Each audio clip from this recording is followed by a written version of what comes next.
Hello नमस्कार।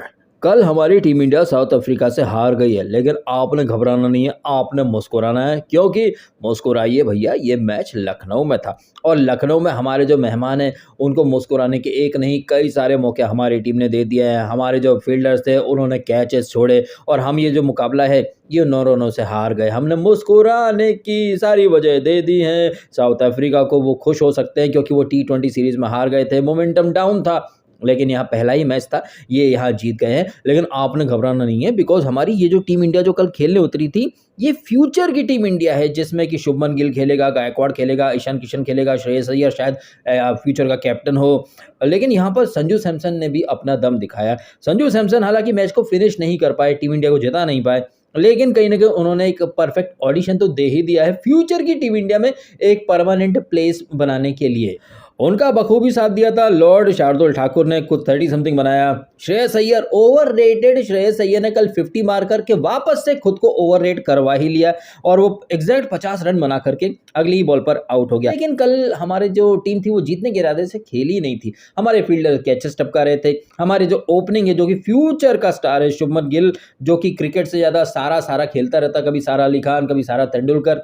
तो यहाँ पर आप देख सकते हैं कि डिस्ट्रैक्शंस कितने हैं। आईपीएल का 15 करोड़ मल ईशान किशन, उसने भी कुछ खास नहीं खेला। ऋतुराज द फ्यूचर का राहुल द्रविड़, गायकवाड़, वो भी कुछ खास नहीं कर पाया। और इन नए खिलाड़ियों का जो सरगना था, टिकटॉक का किंग शिखर धवन, वो भी कुछ खास नहीं कर पाया। और अगर आपने मैच देखा है तो आप जो पैटर्न है ना आउट होने का, जैसे कि धवन का या शुभमन गिल का, वो एक ही तरीके से आउट हुए हैं। इनसाइड एज लगा, बॉल स्टंप पे चली गई। इनफैक्ट जिस तरीके से रबाडा एंड कंपनी बॉल कर रही थी, बहुत सारी बॉल्स ऐसी थी जो कि इनसाइड एज लग करके पीछे कीपर के पीछे से बाउंड्री चली गई। यही बॉल्स हो सकता है स्टंप पर भी आ सकती थी, शायद हम बहुत बुरी तरीके से हार सकते थे।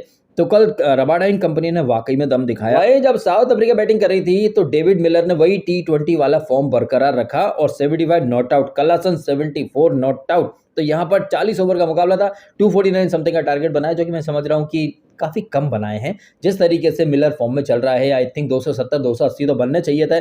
और ये जो टारगेट है ये 40 ओवर में चेज हो सकता है, क्योंकि हम देखते ही है लोग T20 में ही 200 बना लेते हैं। लेकिन यहाँ पर वनडे था ना, तो लोगों ने बोला अरे यार इतनी भी क्या जल्दी यार। यहाँ पर लोगों ने सोचा यार ये 40 ओवर का मैच है, मतलब 2 T20 मुकाबले, तो पहले 20 ओवर ना अपन वार्म अप करेंगे, अगले 20 में ताबड़तोड़ ठुकाई कर देंगे। लेकिन अफसोस ऐसा हो ना पाया और हमारा जो टॉप ऑर्डर कहिए या मिडिल ऑर्डर कहिए, वो वनडे में भी टेस्ट वाले मोड में चले गए। आप सोच लीजिए, देख लीजिए खुद की 18 ओवर में हमारी टीम 60 रन भी नहीं बना पाई थी और 4 विकेट चले गए। तो आप सोच लीजिए कि ये वनडे खेल रहे थे, टेस्ट खेल रहे थे, या फिर आज का जो ज़माना है T20 का, ये T20 स्पेशलिस्ट प्लेयर हैं जितने भी हैं। लेकिन ये वनडे में भी टेस्ट खेला जाता, आई थिंक आजकल तो टेस्ट में भी 60 रन कुछ 12-13 ओवर में बन जाते, लेकिन यहाँ तो 18 ओवर तक 51 रन थे। उसके बाद अगर हम ये उम्मीद करें कि हम जीतना डिजर्व करते थे, ना ऐसा नहीं भाई, ऐसा आपका सोचना भी मूर्खता की श्रेणी में माना जाएगा, क्योंकि ये मुकाबला हम जीतने के इरादे से खेल ही नहीं रहे थे।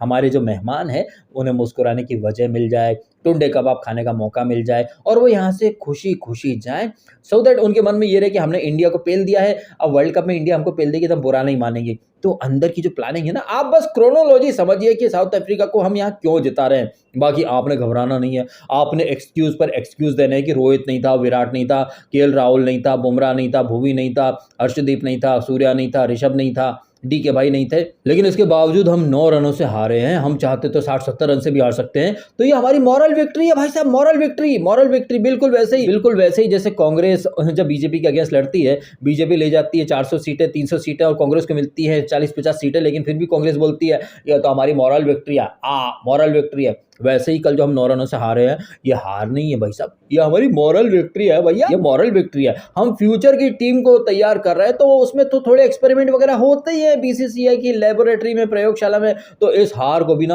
आपने मॉरल विक्ट्री की तरह देखना है और मुस्कुराइए भाई साहब, बस मुस्कुराइए, क्योंकि आप लखनऊ में हारे हैं और लखनऊ में तो हार भी जीत से ज्यादा मीठी लगती है।